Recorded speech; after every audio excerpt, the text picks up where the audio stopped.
30 अगस्त 2023 के सुबह लगभग 3:45 के आसपास एक व्यक्ति एक रेलगाड़ी के अंदर चढ़ता है। जनरल बॉगी थी। अचानक इसके नज़र जमीन पर पड़ती है और देखता है कि एक महिला खून से लथपथ पड़ी हुई है। वो अपना मोबाइल निकालता है, उसका वीडियो बनाता है और वीडियो बना करके सोशल मीडिया पे वायरल कर देता है। जैसे ही वीडियो सोशल मीडिया पे तैरने लगता है, कई तरह के सवाल थे जो खड़े हो जाते हैं। महिला कांस्टेबल है, आधी वर्दी पहनी थी, आधी वर्दी उसकी बदन पे नहीं थी और उस बहुत बुरी तरह से वो घायल भी होती है। देखते ही देखते ये वीडियो हजारों नहीं बल्कि लाखों लोगों के फोन में पहुंच जाती है और बड़ी संख्या में लोग इसी सवाल का जवाब जानना चाहते थे कि आखिरकार ये महिला कांस्टेबल कौन है, इसके साथ क्या हुआ है, किसने इस घटना को अंजाम दिया। देखते ही देखते ये पक्ष हो या विपक्ष हो, राजनीतिक पार्टियां हो, लोगों ने इसे मुद्दा बनाना शुरू कर दिया। एक तरफ लोग सवाल कर रहे थे तो दूसरी तरफ आरोप लगा रहे थे उत्तर प्रदेश की सरकार बड़ी बड़ी बातें करती है, महिला कांस्टेबल ही अगर सुरक्षित नहीं है तो आम लोगों की सुरक्षा की जिम्मेदारी कैसे ली जा सकती है। बात यहीं तक नहीं थमती, बल्कि इलाहाबाद के जो हाई कोर्ट के मुख्य न्यायाधीश होते हैं उनके मोबाइल में भी ये वीडियो पहुंच जाता है। जब वहां इस वीडियो को वो अपने आंखों से देखते हैं तो उन्हें यकीन नहीं हो रहा था कि जितनी बुरी तरीके से उस महिला कांस्टेबल घायल थी, वाकई किसी के भी रोंगटे खड़े हो सकते हैं। 3 सितंबर 2023 की ये बात है, रविवार का दिन होता है। वो आधी रात में एक बैठक बुलाई जाती है। बैठक बुलाने के बाद सबसे पहले एक टीम का गठन करने का निर्देश दिया और साथ ही कहते हैं कि रेलवे को नोटिस दिया जाए कि रेलवे में इस तरह से महिला कांस्टेबल अगर सुरक्षित नहीं है तो क्या होगा। यही नहीं, आरपीएफ को बोला गया कि अपने कर्तव्यों का निर्वहन सही से नहीं हो रहा है, बिल्कुल विफल हो गया है जो कर्तव्य हैं। जब बात ये आती है तो न सिर्फ पुलिस पर बल्कि सरकार पर पूरी तरह से दबाव बन जाता है। रेलवे पुलिस हो या फिर उत्तर प्रदेश पुलिस हो, चाहे एसटीएफ हो, जितने भी टीम होते हैं सबके सब सवालों के घेरे में खड़े हो जाते हैं और उसके बाद पुलिस अपना काम करना शुरू करती है। जैसे कि हर आदमी चाहता था इस वीडियो जो मोबाइल में पहुंचता है। हालांकि इस महिला कांस्टेबल के साथ हुआ क्या, सब पुलिस भी यही जानना चाहती थी कि महिला कांस्टेबल के साथ आखिरकार हुआ क्या है। लेकिन 3 सप्ताह गुजर जाता है, उस लड़की को होश नहीं आता है, वो बोल नहीं पाती है। जब बोलती है तो तब सच सामने आता है। आदाब, नमस्कार, सत श्री अकाल, मैं जितेंद्र कुमार। आज की जो सच्ची घटना मैं आपको सुनाने वाला हूँ, यह सच्ची घटना है उत्तर प्रदेश का एक जिला है अयोध्या। बात कर रहा हूं मैं 21 सितंबर 2023 की रात लगभग 1:30 बजे के आसपास उत्तर प्रदेश पुलिस और एसटीएफ को एक सूचना मिलती है कि नायक नगर थाना क्षेत्र का चमोला गांव लगता है, वहां पर कुछ लोकेशन मिली है। 2-3 लोगों की लोकेशन की जब सूचना मिलती है, पुलिस ने घेराबंदी करनी शुरू कर दिया। पुलिस जब वहां पर पहुंचती है तो दूसरी तरफ से गोलियां चलनी शुरू हो जाती है। इसमें एक दरोगा, 2 सिपाही भी घायल हो जाते हैं। लेकिन वह हिम्मत जुटाते हुए जब अपने तरफ से जवाबी कार्रवाई कर रहे थे तो उसमें 2 लोगों को गोली लग जाती है। एक व्यक्ति का नाम होता है आजाद खान और एक व्यक्ति का नाम होता है बिशंबर दयाल उर्फ लल्लू।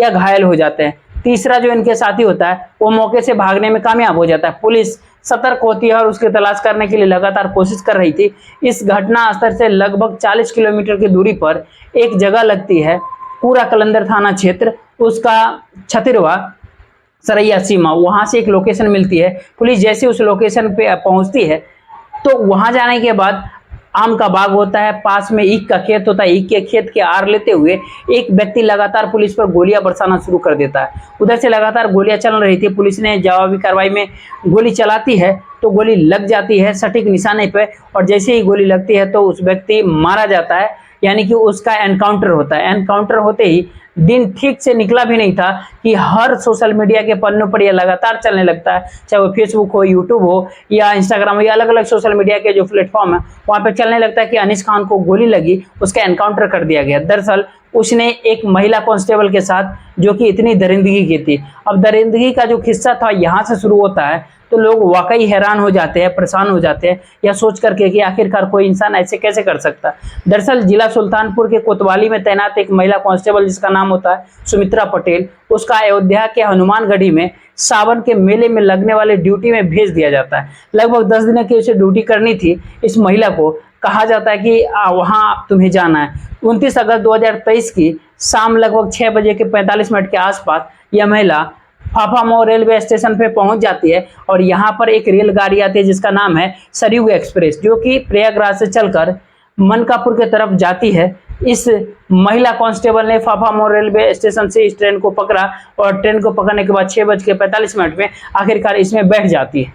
जनरल बोगी में बैठती है, ऊपर की बर्थ पे ये लेटी हुई थी और इसी बीच में जब कई घंटे बीत जाते हैं तब एक दो लड़के इसके पास आते हैं और आने के बाद इस महिला कांस्टेबल के साथ छेड़छाड़ करना शुरू कर देते हैं। लगभग 40 साल की इसकी उम्र होती है। ये बताया जा रहा था कि इस महिला ने उत्तर प्रदेश पुलिस में साल 1998 में नौकरी प्राप्त की थी और तभी से लेकर के उत्तर प्रदेश पुलिस में अलग अलग जिलों में सेवा दे रही थी। जैसे इसके साथ छेड़छाड़ की घटना को अंजाम दिया गया था, इस महिला कांस्टेबल को इतना गुस्सा आता है कि अपनी सीट से उतरती है। उतरने के बाद जो व्यक्ति से छेड़छाड़ कर रहा था उसे उठाकर एक बहुत बुरी तरह से पटकी मारी जाती है और जो आसपास के लोग थे, आसपास के लोग भी देखते रह जाते हैं। माहौल बिल्कुल पूरी तरह से शांत हो जाता है, सबके सब अपने अपने काम में व्यस्त हो जाता है, कोई कुछ नहीं बोलता। शाम की एकदम हो जाती है। उसके बाद ट्रेन अपनी रफ्तार जो थी उस अपनी रफ्तार पकड़ ली। इस महिला कांस्टेबल को उतरना था अयोध्या के रेलवे स्टेशन पर, लेकिन इसकी आंख लग जाती है और जैसे इस महिला की आंख लगती है ये रेलगाड़ी पहुंचती है रात 12 बजे और ये सो जाती है। सोने के बाद जैसे इसे आंख खोलती है तो ये पता चलता है कि ये मनकापुर रेलवे स्टेशन आ चुका है और रेलवे स्टेशन आ चुका है तो अब वापस कहीं कैसे जाए अयोध्या में, क्योंकि वहां पर अपनी उनकी ड्यूटी जो करनी थी। अब ये भी बताया जाता है कि मनकापुर रेलवे स्टेशन पर जब गाड़ी पहुंचती है यार्ड पे लगभग 1 घंटे तक खड़ी रहती है और 1 घंटे खड़े होने के बाद फिर से रात 3:05 में यानी सुबह के 3 बजे के 5 मिनट में मनकापुर से फिर से प्रयागराज के लिए यह गाड़ी तैयार हो जाती है और ये महिला कांस्टेबल इससे उतरती नहीं है बल्कि उसी बॉगी में अपनी सीट पर लेटी रहती है और जब लेटी रहती है तो इंतजार कर रही थी कि गाड़ी चलेगी। अब ये मनकापुर से प्रयागराज के लिए प्रस्थान करना शुरू कर देती है और जैसे प्रस्थान कर रही थी बताया जाता है कि इसी बीच में 2 या 3 व्यक्ति इसके पास आते हैं। 2 या 3 व्यक्ति आने के बाद इस महिला कांस्टेबल के साथ बहुत बुरी तरह से मार पिटाई करते हैं। बोगी पूरी तरह से खाली होती, कोई आसपास होता नहीं है। इसने चीखने चिल्लाने की कोशिश भी की होगी लेकिन उनके पास हथियार थे। हथियार कुछ ऐसे थे, चेहरे पे जो वार किए गए थे चेहरा बुरी तरीके से कट जाता है। इस महिला कांस्टेबल ने बचने की कोशिश की तो सर में ऐसे वार किए गए कि सर में बुरी तरह से जो गंभीर हो जाती है, घायल हो जाती है। यही नहीं, उसको मारा जाता है, पीटा जाता है और जाते जाते उन लोगों ने उनके कपड़े भी फाड़ने शुरू कर दिए। महिला कांस्टेबल के आधे हिस्से पे कपड़े थे और आधे हिस्से पे कपड़े नहीं होते हैं। महिला कांस्टेबल बुरी तरीके से भयभीत हो जाती है, डर जाती है। फिर उसके बाद 3:45 पर यह गाड़ी पहुंच जाती है सीधा अयोध्या और अयोध्या में जब पहुंचते, जब लोग इस गाड़ी में आकर के यानी जनरल बोगी में आकर के बैठने की कोशिश कर रहे थे तभी एक व्यक्ति आता है और थोड़ा सा अंधेरा था, दिख नहीं रहा था साफ साफ, लेकिन जैसे वो अंदर जाता है जनरल बोगी में पहुंचता है वहां जाकर के देखता है कि एक पैर थे वो ब्लड पे पहुंच जाता है। जैसे खून पे पहुंचता तो देख करके घबरा जाता है और टॉर्च जलाकर देखता है कि वो के नीचे एक लड़की लेटी हुई है जिसने आधे तन पे तो कपड़े पहने हुए यानी वर्दी पहनी हुई है, आधे पे वर्दी नहीं पहनी हुई। तो तुरंत ही आरपीएफ जीआरपी को सूचना देता है। आरपीएफ वाले जैसे सूचना सुनते हैं तुरंत वहां दौड़ते हुए पहुंचते हैं मौके पर।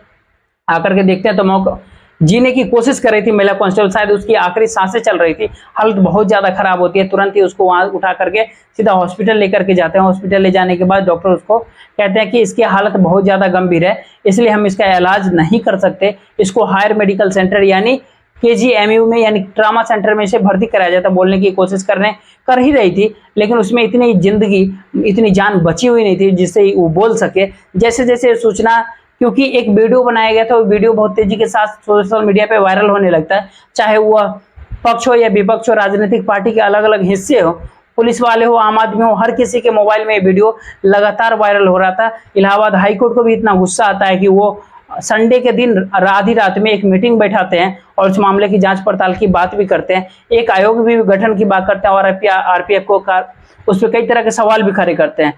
उत्तर प्रदेश के साख का सवाल बन चुका था मामला, उत्तर प्रदेश की सरकार का साख का सवाल बन चुका था। अब इस मामले की जांच पड़ताल शुरू कर दी जाती है लेकिन पुलिस के हाथ कुछ ऐसा सबूत लग नहीं रहा था जिसके साथ ये वारदात हुई थी वो बोलने की स्थिति में नहीं था। धीरे धीरे करके 1 सप्ताह 2 सप्ताह लगातार 3 सप्ताह बीतने लगते हैं तब पुलिस को कुछ अपने ऐसे सोर्स थे, उनके सोर्स यानी जो सीसीटीवी कैमरे या इस ट्रेन के अंदर जितने भी लोग आ रहे थे जा रहे थे उनके मोबाइल, कितने मोबाइल आए हैं गए हैं, जो एक्टिव मोबाइल थे उनके बारे में पता करने की कोशिश की जा रही थी।